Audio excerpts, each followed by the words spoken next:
মূল্যবোধ আদৰ্শ এইবোৰ এতিয়া পুৰাণৰ সাধু হয়। এতিয়া কুমেৰু মিলিছে সুমেৰুৰ লগত, সুমেৰু মিলিছে কুমেৰুৰ লগত। সদৌ ছাত্ৰ সন্থাত দীৰ্ঘ বছৰ অতিবাহিত কৰা দিব্যজ্যোতি মেধিয়ে অৱশেষত ৰাষ্ট্ৰীয় ৰাজনীতি দলত শৰণাপন্ন হয়। বুধবাৰে ৩০০ প্ৰাক্তন আছু কৰ্মীসহ মেধিয়ে যোগদান কৰে বিজেপিত। খানাপাৰাৰ পৰা এক বাইক ৰেলীৰে ঢোলে ডগৰে বশিষ্ঠৰ ৰাজ্যিক বিজেপিৰ কাৰ্যালয়ত উপস্থিত হয় আৰু তেওঁক নেতাজনক আদৰণি জনায় সভাপতি ভৱেশ কলিতাই। গেৰুৱা দলটোত যোগদান কৰিয়ে আছুৰ বয়োজ্যেষ্ঠ নেতা তথা মুখ্য উপদেষ্টা সমুজ্জ্বল কুমাৰ ভট্টাচাৰ্যক আক্ৰমণ কৰে দিব্যই। সমুজ্জ্বল ভট্টাচাৰ্যক আছুৰ অপশক্তি তথা এক প্ৰকাৰৰ ৰাৱণ আখ্যাৰে সমালোচনা কৰে দিব্যজ্যোতি মেধিয়ে। কি কৈছিল সমুজ্জ্বল কুমাৰ ভট্টাচাৰ্যৰ সন্মুখত দিব্যই দেখুৱাব বিচাৰিছোঁ। এই তাৰিখতো এই ৰাৱণ যিটো অপশক্তিৰ প্ৰতীক, এই অপশক্তিৰ প্ৰতীক অসমত বা ভাৰতীয় সমাজত বা পৃথিৱীত বহুত আছে। তেওঁলোকক চিনাক্ত কৰি সমাজৰ পৰা নিষেধ কৰাৰ দায়িত্ব আপোনাৰ মোৰ আমাৰ সকলোৰে। গতিকে যিসকল মুখা পিন্ধা ভদ্ৰলোক আছে, জাতীয়তাবাদৰ নামত যিসকলে মুখা পিন্ধি আছে, তেওঁলোকক কিন্তু চিনাক্ত কৰাৰ প্ৰয়োজনীয়তা আছে আৰু তেওঁলোকক চিনাক্ত কৰি আমি সমাজৰ পৰা নিষেধ কৰাৰ দায়িত্ব আমাৰ সকলোৰে। যদি 65 বছৰ বয়সলৈকে বা 70 বছৰ বয়সলৈকে এজন মানুহ ছাত্ৰ হৈ থাকে আৰু ক'তো নপঢ়ে, ক'তো পঢ়া শুনা কৰাৰ কথা নাই, তেওঁ নিজকে ছাত্ৰ বুলি পৰিচয় দি থাকে, তেনেহ'লে সেইজন মানুহক আপুনি কেনেধৰণে ছাত্ৰ বুলি ক'ব? আজিৰ তাৰিখততো আনুষ্ঠানিক শিক্ষা নথকা মানুহে কেতিয়াও ছাত্ৰ হৈ থাকিব নোৱাৰে। গতিকে আনুষ্ঠানিক শিক্ষা যাৰ নাই, তেনে ব্যক্তিয়ে ছাত্ৰ সন্থা কৰি থকাটো উচিত নহয়।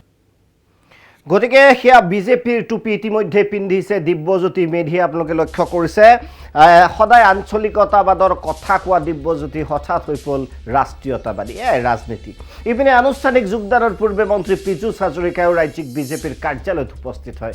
মন্ত্ৰীগৰাকীয়ে বিজেপিত যোগ দিবলৈ অহা সকলৰ সৈতে চৌহদতে মত বিনিময় কৰে আৰু শুভেচ্ছা জ্ঞাপন কৰে। এই প্ৰসংগত পীযুষে কয়, অসমৰ ভাল কাম কৰিব খোজা প্ৰতিজন লোকেই বিজেপিলৈ আহিব। পীযুষৰ মন্তব্য। মই এতিয়াই নকওঁ, আনুষ্ঠানিকভাৱে নকওঁ, আৰু যথেষ্ট ব্যক্তিয়ে অন্য দল ত্যাগ কৰি বা অন্য সংগঠন ত্যাগ কৰি বিজেপিলৈকে আহিবলৈ আগ্ৰহী। যথেষ্ট দীঘলীয়া লিষ্ট আছে, মই আগতেও কৈ থাকোঁ লিষ্ট দীঘলীয়া, কিন্তু সময়ত আমি আনুষ্ঠানিকভাৱে ঘোষণা কৰিম। এইবিলাক এটা স্কেম, এইটো 1 লাখ টকা লৈ 500 কেণ্ডিডেট, 500 ইমান নহয় বাৰু, যিয়ে নহওক 200 কেণ্ডিডেট হ'ব, 2 কোটি টকা হ'ব, সেইটো এটা ডিৰেক্ট স্কেম, অপেন স্কেম। আৰু এটা ইনডাইৰেক্ট স্কেম আছেই, সেইটোতো জানেই, কংগ্ৰেছ দলৰ টিকট নিদিলে টিকট নাপায়, সকলোৱে জানেই। গতিকে এইটো অৱশ্যে লোকসভাত তেনেকুৱা নহয়, লোকসভাত সকলোতে হাৰিবই। গতিকে এইটো ইনডাইৰেক্ট ভিতৰুৱা স্কেমটো ইয়াত নহ'ব, গতিকে অপেন স্কেম এটা কৰিছে। গতিকে আকৌ কংগ্ৰেছক সমালোচনা। বশিষ্ঠত আয়োজিত যোগদান কাৰ্যসূচীত গেৰুৱা বসন পিন্ধে প্ৰাক্তন যুৱ কংগ্ৰেছৰ নেতা তথা প্ৰাক্তন কংগ্ৰেছী সাংসদ কিৰীপ চলিহাৰ পুত্ৰ অকাৰ্ষিষ চলিহাই। আৰু চলিহাক দললৈ আদৰণি জনায় ৰাজ্যিক বিজেপিৰ সভাপতি ভৱেশ কলিতাই। যোগদান কাৰ্যসূচীৰ অন্তত ভৱেশ কলিতাই কয়, বিজেপিত যোগদান কৰিব বিচৰা লোকৰ সংখ্যা দিনক দিনে বৃদ্ধি পাইছে। ইপিনে আছুৰ প্ৰাক্তন সভাপতি দীপাংকনাথে বিজেপিত যোগদান কৰিব নেকি? এই সন্দৰ্ভত যেতিয়া প্ৰশ্ন সোধা হৈছিল, ইয়াক লৈ প্ৰতিক্ৰিয়া প্ৰকাশ কৰে ভৱেশ কলিতাই।